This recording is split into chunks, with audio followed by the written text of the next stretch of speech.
ऐलान किया है। और आज सबसे तो उन लोगों की बात समझिए कि जो लोग अभी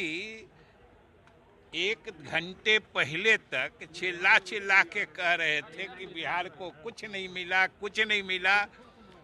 आज जरा उनका मिजाज पूछिए कि अब केंद्र सरकार, बिहार सरकार, मुख्यमंत्री नीतीश कुमार जी को धन्यवाद तो दें, आभार तो प्रकट करें कि बिहार के विकास के लिए ये हमारे मुख्यमंत्री नीतीश कुमार के नेतृत्व में एनडीए सरकार और हमारे जो सभी गठबंधन के दल हैं, ये उनकी सफलता है। और आने वाले वर्षों तक बिहार के लोग इसको याद रखेंगे कि जो केंद्र सरकार ने मदद का ऐलान किया है, इससे बिहार के विकास की गति और तेज होगी। और आपने तो देखा है कि